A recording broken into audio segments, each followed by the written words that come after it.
Hello, my name is Dr. Robert Parisian. I'm an orthopedic sports medicine surgeon and hip preservation specialist at Mount Sinai Health System in New York. And we're going to discuss the management of the acetabular labrum.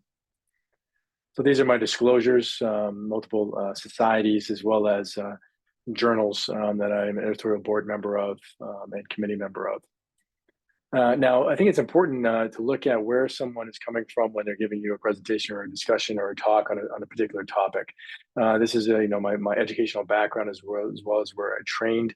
And you can see at the end, in the bottom there, I did my minimally invasive hip preservation surgery at Harvard Medical School. I did both open and arthroscopic hip preservation surgery, and now I specialize in predominantly arthroscopic and endoscopic hip preservation surgery. And so this is what we'll be talking about today with regards to the acetabular labral management. So we're going to begin by starting off with just the hip pathology and introducing the layered concept. So the layered concept was previously described by Dr. Kelly. Looked at four different layers: osteochondral layer, the inert layer, as well as the contractile layer, number three, and then the neuromechanical layer. We're really going to focus in this discussion on the inner layer, where we're discussing the acetabular labrum as it provides static stability to the femoral acetabular joint. Now, a quick anatomy review of the acetabulum and the labrum. If you look, this is an en face view of the acetabulum. The cartilage fossa is in the middle of the acetabulum, and there is no articular cartilage in this region. This is right here. This is the cartilage fossa. This is the lunate articular cartilage in this area here. This is the anterior lunate articular cartilage, the superior at about the 12 o'clock, designated by the stellate crease. And just superior to that, you see the indirect head of the rectus femoris is attaching over here. Now, the labrum wraps roughly 270 degrees around the acetabulum. And then the most inferior aspect of the acetabulum is taken up by the transverse acetabular ligament. So again, the acetabular labrum does not go circumferentially. It's about 270 degrees. And the lunate articular cartilage follows the path of the acetabular labrum. Now, when we look at the acetabular labrum, we look at thickness of the acetabular labrum, and we'll talk more about hypertrophy and normal width and hypertrophic and how to manage these. But if you can see number three, this is how we manage the labral width. So if you see my cursor here, this is the edge of the bony anatomy, the osseous anatomy of the acetabulum, and it extends out. Number three extends out, and that's how you measure the labral width. Now, normal width is roughly 4 to 7 millimeters. Hypotrophic is generally considered less than 4 millimeters of width, and hypertrophic of greater than 7 millimeters in width when assessing the labral morphology. Now, the condylatable junction, this is a 1 to 2 millimeter transition zone between the acetabular labrum and the adjacent articular cartilage. Again, we call it the condylalabral junction. Now, the acetabular cartilage is roughly 1.26 millimeters thick throughout. Now, the weak zone is within this condylalabral junction. And why is that? Well, if we look, the posterior labrum, the collagen fibers are actually perpendicular to the acetabular rim, which may provide some protection to the posterior labrum, whereas the anterior labrum and the anterior superior labrum, where we see the majority of these tears and of condylalabral delamination, the collagen fibers are actually parallel to the acetabular rim. That then allows them to be a bit vulnerable to sort of shear stresses within the femoral acetabular joint. And now this condylalabral transition zone is also made up of variable arrangement of collagen fibers, and again is the weak zone where we see the majority of our pathology and hip impingement. Now, again, the anatomy and function of the acetabular labrum, it helps to deepen the acetabulum, so the socket of the joint. It increases the acetabular surface area and helps to dissipate and distribute forces, therefore decreasing your contact pressures within the acetabulum and decreasing the contact pressures seen by the lunate articular cartilage. There's also proprioceptive and nociceptive fibers within the labrum. This is a good cadaveric analysis here by Dr. Safran and his group at Stanford, where they evaluated and quantified the circumferential strain, and they really found that the greatest strains were in compressive loading of the acetabular labrum, with peak strains identified in 90 degrees of flexion and combined adduction of the extremity and internal rotation.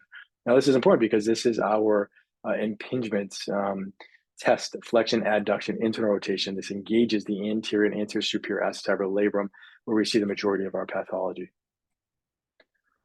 Now, looking at the fluid suction seal, this is Dr. Neppel and Philippon and others that performed this cadaveric analysis. And they really found that partial or complete labral resection reduced the mean distractive force by about 70%. And so these condylalabral tears really reduced the force required to distract the femoral head from the acetabulum. And when you repaired the acetabular labrum, you then restored the stability of the hip joint, therefore increasing your distractive force with an intact, repaired acetabular labrum, at least in this cadaveric model. So it really speaks to the fluid seal and the suction seal effect of the acetabular labrum within the as the makeup of the femoral acetabular joint, helping stabilize that femoral head within the acetabulum. Now, the labral pathology that we're going to discuss when we discuss the femoral acetabular impingement syndrome, normal, you can see up there at the top left, a CAM, that is a bump or an asphericity, as we like to describe it, about the femoral head neck junction, predominantly in the 12 to 3 o'clock position. A pincer is going to be over coverage of the acetabulum over the femoral head, and then you can have combined type or mixed type impingement with both CAM and pincer morphology contributing to femoral acetabular impingement syndrome. Now, this is a great discussion of the difference between femoral acetabular impingement syndrome and the lesions that you are seeing as compared to the next slide. We'll talk about dysplasia. So femoral acetabular impingement syndrome, you get this outside-in lesion of impingement. So the asphericity or the CAM morphology or CAM lesion with flexion and adduction, internal rotation, or even sometimes with just straight flexion if you have an anteriorly based lesion, will engage the rim of the acetabulum, thus engaging with and interacting with the acetabular labrum. And then this causes some delamination or some peel back of the condylalabral junction and the adjacent articular cartilage from the acetabular, the lunate acetabular cartilage. And then you can get this outside-in chondral flap, which is really a disruption of that condylalabral junction. Now, that differs from the inside-out lesion we like to consider of a dysplastic hip. And so in this hip, you have under coverage of the acetabulum over the femoral head. You have a more vertical force vector, so you're really edge loading that acetabular rim. And then you can see hypertrophic acetabular labrum as secondary to dysplastic conditions, although not always, and we'll discuss that later on. But in this condition, you have, again, more vertical force vector, and this leads to this sort of inside-out chondral flap where you get this chondral break and disruption deeper within the lunate articular cartilage, not really at that condylalabral junction as seen within femoral acetabular impingement syndrome secondary to CAM or pincer type impingement. So again, this is the inside-out lesion of dysplastic hip morphology. So this is a nice evaluation by the Anchor group, which is looking at labral morphologic characteristics in patients with symptomatic acetabular dysplasia. They looked at 972 dysplastic hips. So dysplastic to the point that these required PAO, osteotomy, periacetabular osteotomies, to correct the coverage over the femoral head. Now, within these patients, 50% of the acetabular labrums were hypertrophic, as one would expect. But I bring this up because 45% of the acetabular labrum were actually normal. And so the hypertrophy of the acetabular labrum is not actually universal with mild or actual frank dysplasia of the hip. So you can have normal acetabular labrums with acetabular dysplasia, and actually 4% of the labrum were hypotrophic.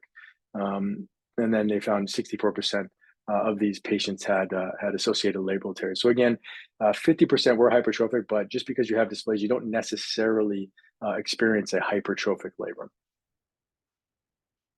Now, evaluating the classification system, there's been several that have been discussed and identified, but again, the Anchor group specifically evaluated the inter and intra-observer reliability of the Beckett classification.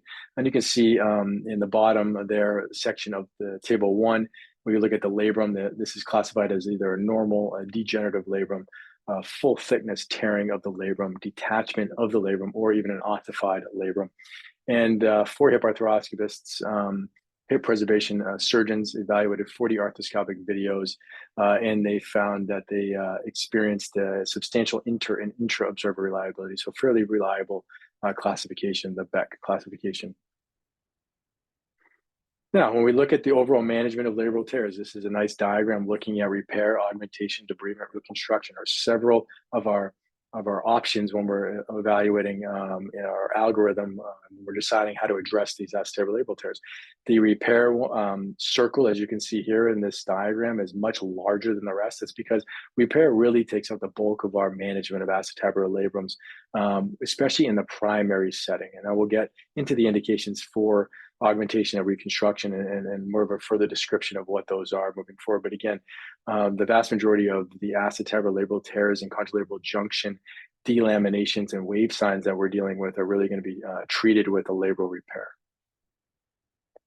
So labral repair, what goes into labral repair? Well, you prepare the acetabular rim. You can see that in the top left photo here, arthroscopic image. You prepare this with a burr, and you're really preparing for anchor placement and allowing for a bony bleeding bed and a flat bed of the acetabulum to place your anchors. You want to be careful not to over resect because if you over resect too much of the superior lunate cartilage or width, then you might have decreased superior lunate articular cartilage for articulation of the femoral head. And just bearing in mind that for every 1 millimeter of resection of the pincer or your acetabular rim, you have about a 1 degree change in your lateral center ridge angle. Now, suture anchors can vary in materials and designs. I prefer to use an all suture anchor. It's a small drill hole, 1.8 millimeter, and I use a knotless suture device. And again, there are various suture techniques, a simple loop, base refixation, or an inverting suture if you may have an everted labrum, and we can discuss that as well moving forward. Again, the goals are to reestablish the labral base. You want to stabilize the contralabral junction, and you're really looking to restore that suction seal that we discussed earlier. Looking at 10-year outcomes, comparing labral debridement compared with repair. Dr. Philippon evaluated this, and they found that in their analysis of 10-year follow-up, that hip arthroscopy for FAI, or femoral acetabular impingement, with either a debridement or a repair resulted in significant improvements. And those patients that had higher rates of conversion or increased failure rates were those patients that were older, those patients that were treated with an acetabular microfracture, which is subchondral drilling to stimulate some bone marrow egress and bone marrow element egress to help lay down some fibrocartilage because of a cartilage defect. And then those patients that had less than 2 millimeters of joint space preoperatively had portended worse outcomes, really showing that the quality of the articular cartilage of the acetabulum was one of the main contributing factors to outcomes, regardless of whether it was a debridement or a repair of the acetabular labrum. Now, this is a nice description of why you want to be careful when you're going to be doing a acetabular osteoplasty secondary to pincer impingement. So if you look at A on the left, this depicts a dysplastic acetabulum. So you have small articular cartilage and fossa, whereas B is the control. So this is normal. This is the lunate articular cartilage here, 270 degrees, and this is the cartiloid fossa here, dysplastic, normal. Now it's subtypes for a deep acetabulum, so a pincer acetabulum or a deep acetabulum. Subtype 1 for deep acetabulum has a larger anterior and posterior lunate articular cartilages, but they have a normal fossa height and width. So the cartiloid fossa is normal in width and height. Subtype 2, you have a large cartiloid fossa, and you have normal anterior and posterior lunate articular cartilage and a smaller superior articular cartilage length. So in this case, if this is a pincer type impingement, you have to be very careful with regards to your rim resection here or your acetabuloplasty, because you're going to create a scenario in which you have very little lunate articular cartilage for the femoral head to articulate with. This scenario may require a reverse PAO. That's for later discussions and other topics, but just I bring this up to bear in mind that just because you have pincer impingement, you really want to evaluate that lunate articular cartilage and cartilage fossa morphology before proceeding with an acetabular osteoplasty or rim trim of a pincer impingement. So now there is a arthroscopic intraoperative video This is preparing the acetabular rim. Again, you're not taking a huge resection here as I prepare the rim of the acetabulum for preparation of anchor fixation. Just superior or to the left of the screen here, that's going to be the proximal capsular leaflet that is behind and being protected by the sheath of my burr. And then the closest to us or to the right, that is going to be the acetabular labrum that you can see there. So again, doing a careful debridement and burring of the acetabular rim to prepare for labral anchor placement. And now here we are placing anchors within the I place my anchors anterior to posterior or medial to lateral, and it helps for suture management. Now this is the modified mid-anterior portal here. I'm going to use a suture retriever, come down, retrieve my sutures, and then I continue drilling from the dala or the distal interlateral portal for a better trajectory onto the acetabular rim. This way, I do not violate the lunate articular cartilage when drilling, because when you drill from the dala portal, again, the distal interlateral portal, you can see here your trajectory is such that you do not violate. Now that's a little mallet that seats the drill guide, and then you drill within the acetabular rim, making sure they're not drilling into the lunate articular cartilage here. We're not, because we have a nice trajectory from the dala. The anchor then is placed and malleted into place. Again, this is a small anchor insertion site, about 1.8 millimeters.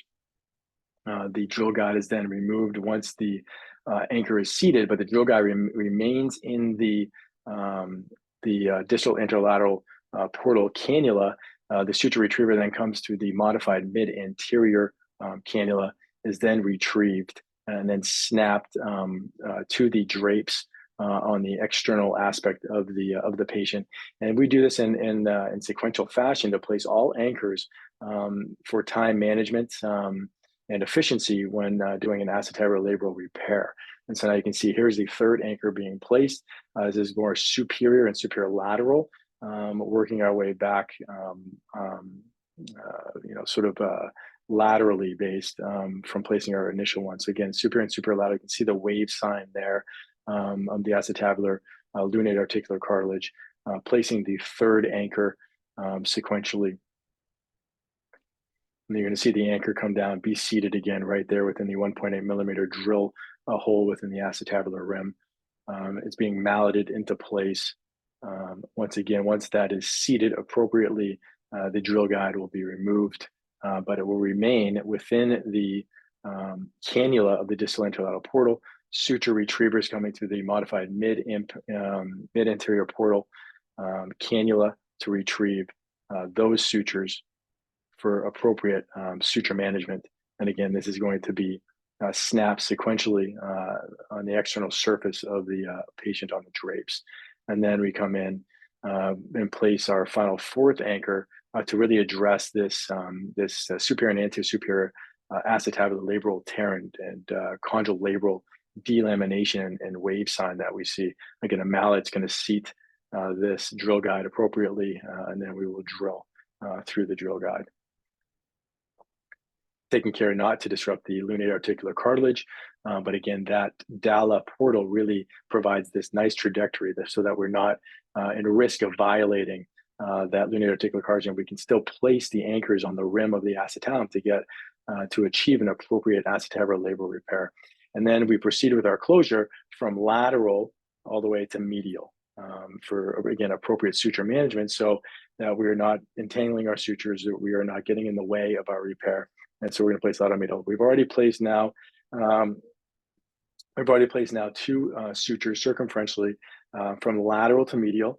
And now we're in that third anchor here, which is the second anchor that we placed, because again, we placed medial to lateral, then we repair lateral to medial. And so now we are repairing, this is our third repair suture, but this is actually the second anchor that we initially placed. We use this low profile suture passing device that is crescent shaped. We go between the acetabular rim and the acetabular labrum.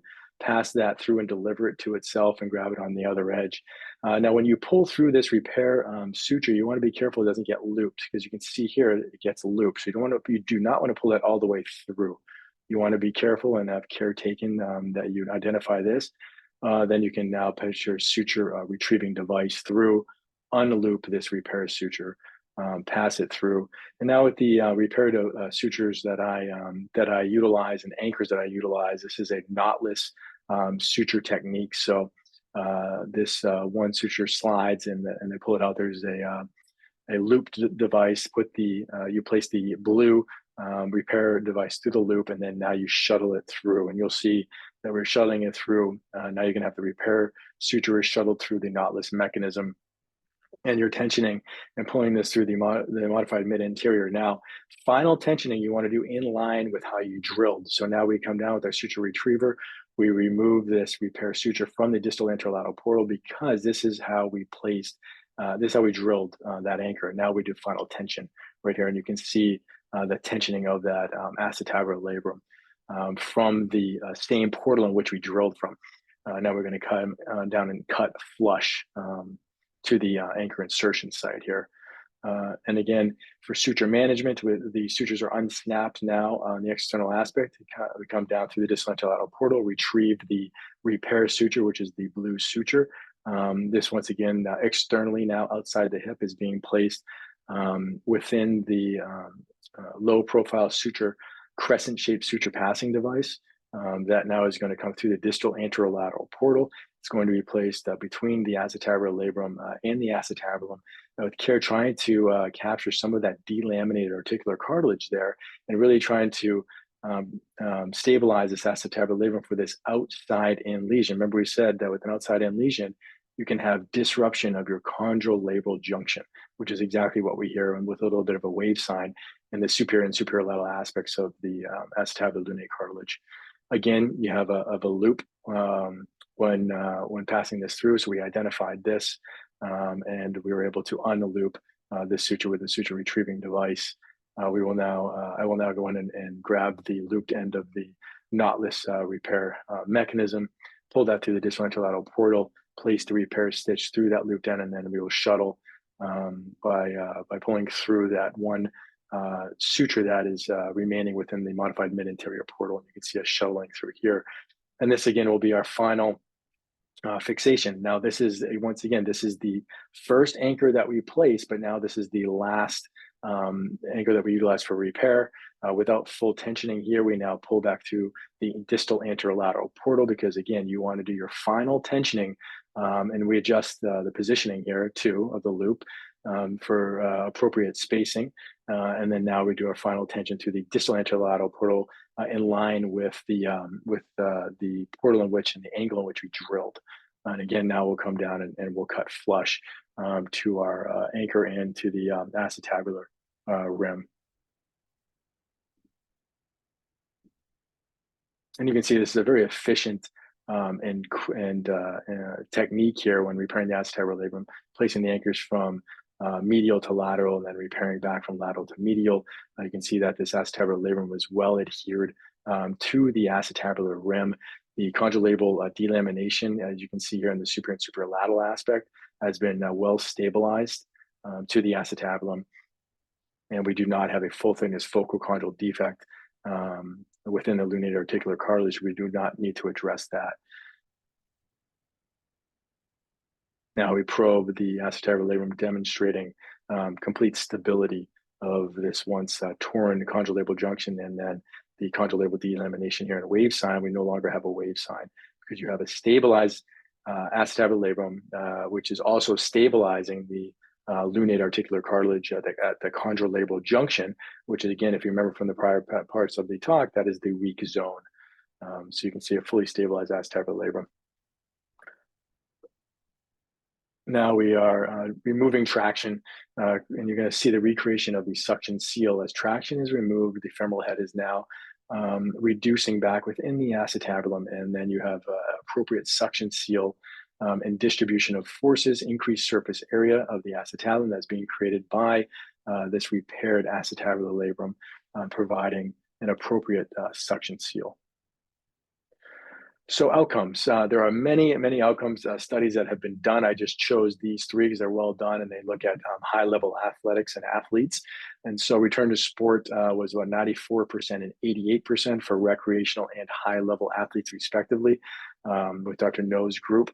When looking at baseball players, professional baseball players, 95% of them returned to sport, and they had a mean career length of about 3.6 years after they returned. And finally, looking at professional football players return to play, about 87% of professional football players are able to return to their sport following hip arthroscopy, addressing acetabular pathology for hip impingement. And again, as we discussed before, we mentioned the hypotrophic labrum. Again, mostly consider less than 4 millimeters in width of that acetabular labrum. And the jury is still out. So Dr. Hume and his group found inferior outcomes with acetabular with a hypertrophic labrum versus repair of a normal sized labrum. And Dr. No and his group found similar outcomes between those cases where you repaired a normal sized labrum and those cases where you repaired a hypotrophic labrum. So again, we need further study and further evaluation with regards to the appropriate management of hypotrophic labrums rather than simply going to a labral reconstruction when you encounter a hypotrophic labrum.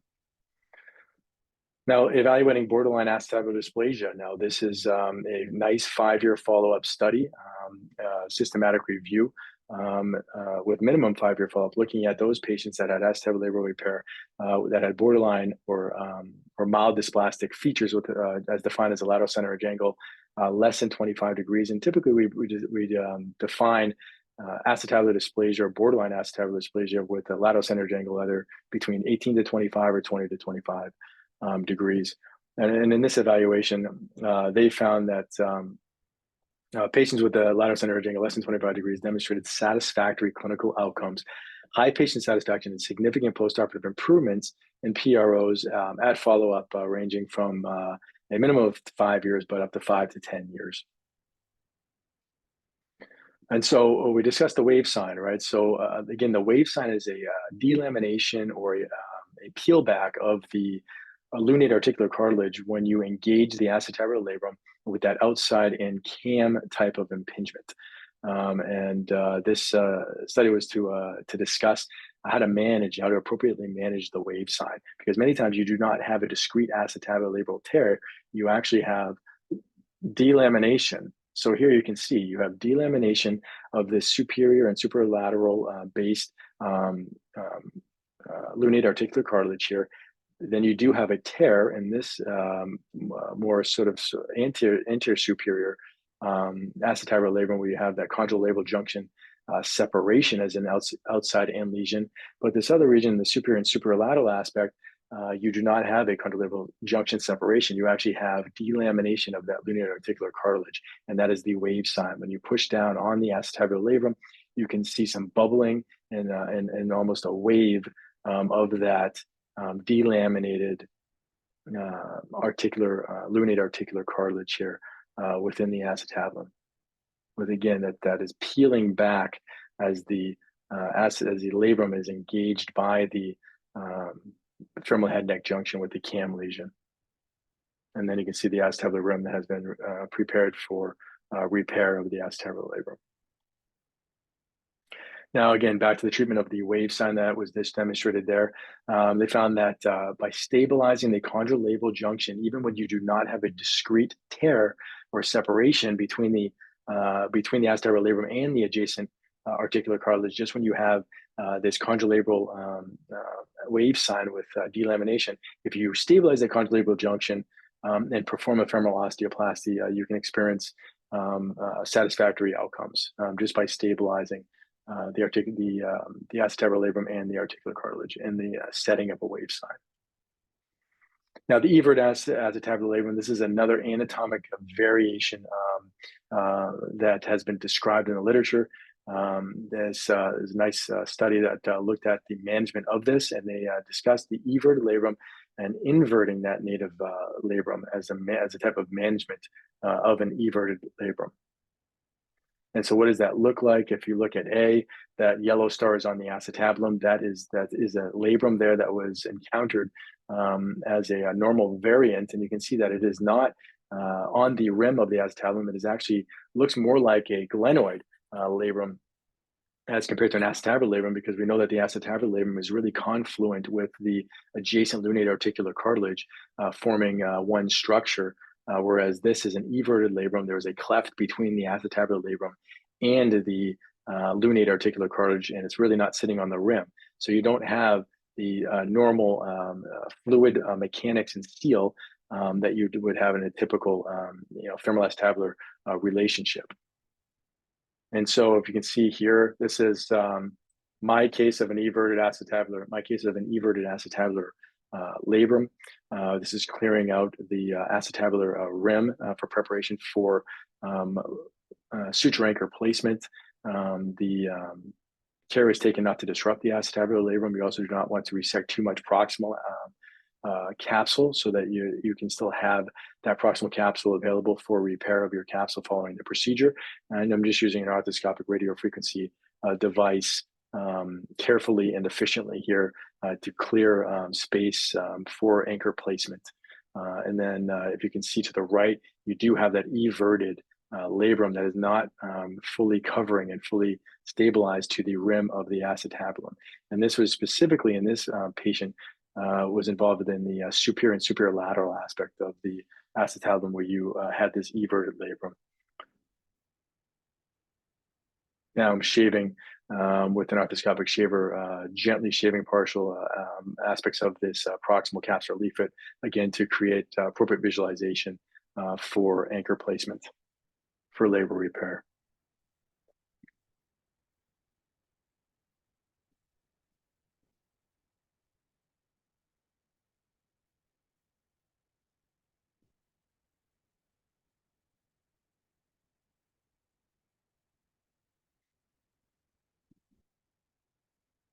Now probing, you can see the everted acetabular labrum here.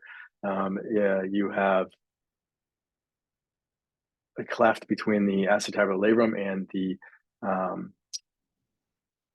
the lunate articular cartilage right there, the cleft separation. That is an everted labrum. It's not sitting on the edge. Over here on the anterior and the anterior superior aspect of the acetabulum, you do not have an everted labrum there, but you do have an acetabular labral tear. Again, over here, noting the cleft and the everted acetabular labrum here. Not a complete wave sign, although a bit of a wave sign there. You can see the bubble and the delamination that you do have of that lunate articular cartilage, but you do have this cleft here and this everted labrum, with labrum is not seated and positioned appropriately onto the rim of the acetabulum. And now for the labral fixation of the labrum within the anterior aspect of the acetabulum. It was placed in a typical fashion, but now for this portion where the acetabular labrum is everted, you place the anchors on the rim of the acetabulum, much like you would for a glenoid Bankart repair or a superior glenoid labrum repair. You place the anchors on the rim of the acetabulum because the intention here is to invert. You want to invert this acetabular labrum to, again, restore the normal biomechanics of the femoral acetabular joint and restore that suction seal. And so this anchor is being placed, as you can see. This is with a curved guide on the rim of the acetabulum, with preparation for inversion of this acetabular labrum.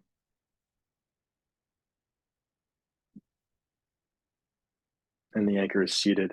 The guide is removed, and once again, from the modified mid-anterior portal, a suture retrieving device retrieves the sutures, and the sutures are snapped. And again, we're placing anchors from medial to lateral. The second inversion anchor is going to be placed again on the rim of the acetabulum. This is for, once again, for specifically for an everted labral anatomic variant, when the intention is to invert the labrum to recreate that suction seal. And just because of the anatomy of this acetabulum, I elected to use a curved drill guide with a flexible drill pin. And once again, that is seated on the rim of the acetabulum. The anchor is seated.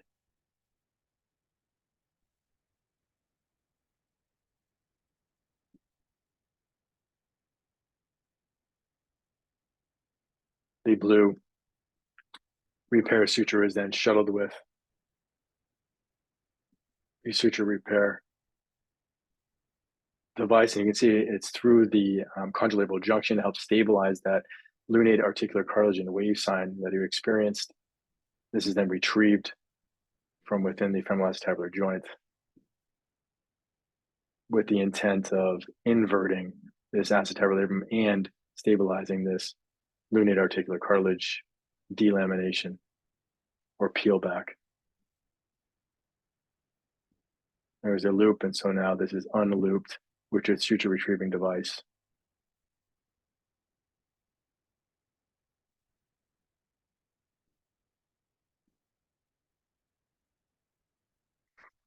Now that has been fixed, the second inverting suture is now passed and then shuttled in the locking mechanism. And you're going to see that the blue repair stitch is going to be shuttled through, and you're going to see inversion of this acetabular labrum so that it now is seated on the rim of the acetabulum, providing appropriate fluid mechanics as well as increasing the volume of the acetabulum and distributing forces appropriately. Now, again, you want to do final tensioning through the distal anterolateral portal. So that repair suture is going to be pulled through using a suture retriever through the distal anterolateral cannulum portal for final tensioning.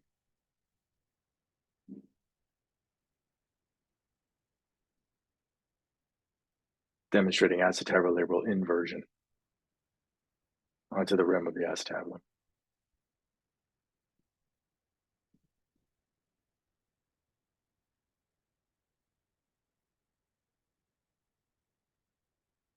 And as we've seen before, the remaining anchors and the repair suture is shuttled between the acetabulum and the acetabular labrum,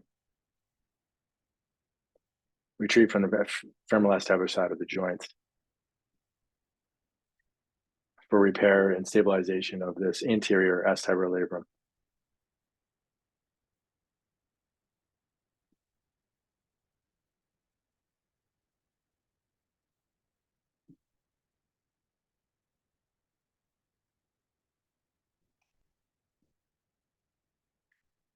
And final fixation, again, repairing the acetabular labrum from lateral to medial, although the anchors are placed medial to lateral for appropriate and efficient suture management.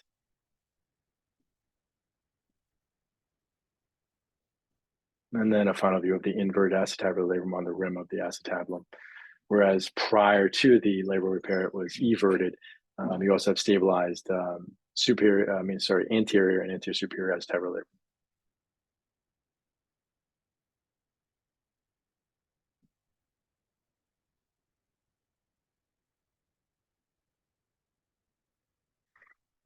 So now we move on beyond repair.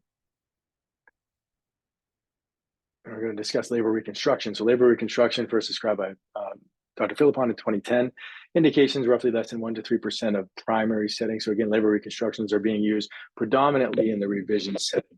You either have an irreparable labrum, you have an ossified labrum, therefore it is irreparable as well.